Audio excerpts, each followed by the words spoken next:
Welcome back to Fox Explainer. Today I'm going to show you The Bad Batch, a 2016 dystopian thriller film. Spoilers ahead. Watch out and take care. At the start of the movie, a woman named Darlin is about to be sent to the desert. Orlin's code is Bad Batch Inmate 5040, and that code is also written on the side of her head. She is left alone in the desert with hardly enough food to make it through the harsh weather.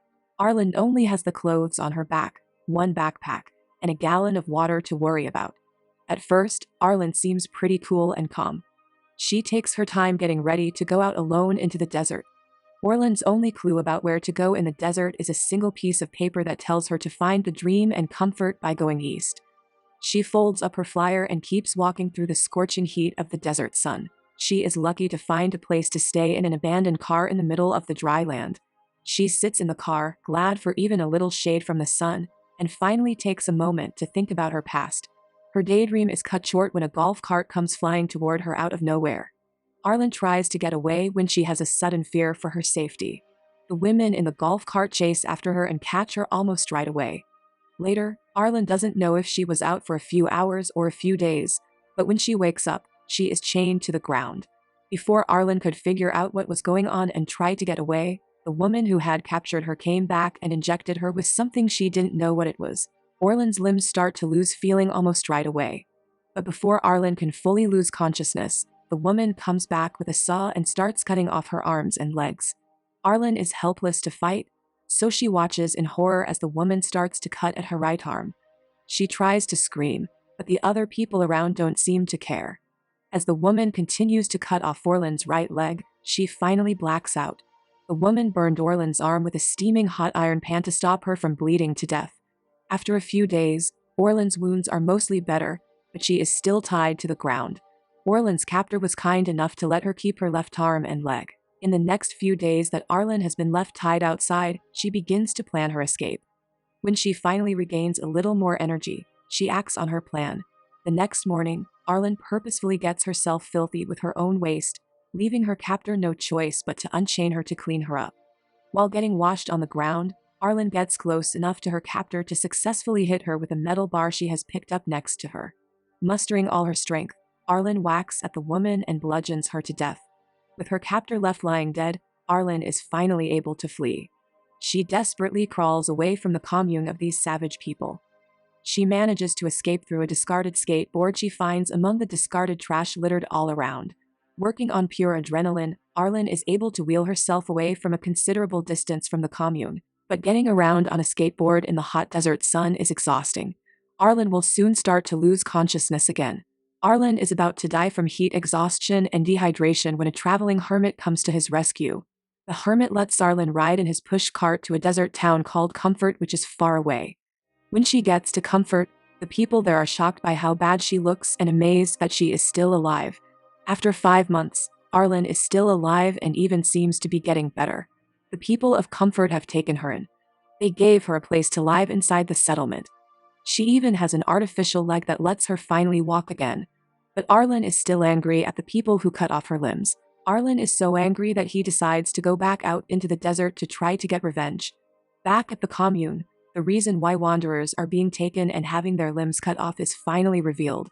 The people who live in the commune, which is led by Miami Man, survive by eating the meat from the cut-off limbs of the homeless people they find in the desert. The next day, Arlen leaves Comfort with a loaded gun and goes back to the desert. During her search, she finds a golf cart that looks like the one her kidnappers used. She figures out that they must have come from the same place, so she walks toward the car. Nearby, she sees Miami Man's wife and daughter looking for food and water. Arlen goes up to the woman because she feels angry again. She tells the wife of Miami Man that she shouldn't eat other people. The woman doesn't feel bad about what she has to do to stay alive, but she still asks to be saved. Arlen shoots the woman in the head because her plea wasn't good enough. Arlen, on the other hand, feels sorry for the girl and decides to bring her back to Comfort to live with him. Later that day, Miami Man finds out that his wife and daughter have been gone for a while. He is worried that his family has been gone for a long time, so he goes to the desert to look for them. Miami Man looks for his family where they usually look for food. He doesn't seem surprised to see that crows are already eating his wife's dead body. All he wants is to find his daughter. When Miami Man looks more around the area, he finds the wandering hermit. He asks the hermit whether or not he has seen his daughter. Miami Man shows the old man a sketch he made by hand of his daughter to help the old man remember her. When the hermit sees how good Miami Man is at drawing, he makes him draw him too in exchange for information about his daughter. Miami Man needs help, but he has no other choice. He sits down and starts to draw the man who lives alone. When he's done with the sketch, he gives it to the hermit as a gift. When the hermit sees that Miami Man has done a good job, he gives him a hint about where his daughter might be. The hermit writes because the picture of Miami Man's daughter makes him feel better. Arlen has been taking care of Miami Man's daughter back at Comfort. She takes the child back to her apartment and shows her how to put on makeup. Arlen takes the child to town later that night. She buys the child a rabbit as a pet and then takes her to a rave party. The Dream, who is like the leader of a cult, throws rave parties often at Comfort. At these raves put on by the Dream, people are given Dr. Timesks. Arlen takes a drug that makes people feel crazy. She gets high after that, and she loses track of the child. The loud and chaotic crowd around her makes the child feel lost, so she walks around Comfort by herself. The Dream sees the child as he or she makes their way through the crowd. The Dream pulls the child closer, and the child's eyes light up with interest. He takes the child back into his house without giving it a second thought. Arlen goes back into the desert because she is still having crazy dreams from the party drugs she took at the rave. In her changed state, the beauty of the desert around her mesmerizes her. The beautiful stars and quiet outside make her mind play tricks on her. Her mind is full of a million thoughts, but she feels calm. Arlen meets the Miami Man in the middle of nowhere in the desert as she is coming down from her trip. Even though she is still a little off, she starts talking to him with no fear. She even hugs a man she has never met before. Arlen wakes up in the desert the next morning. She is lying on the ground by herself.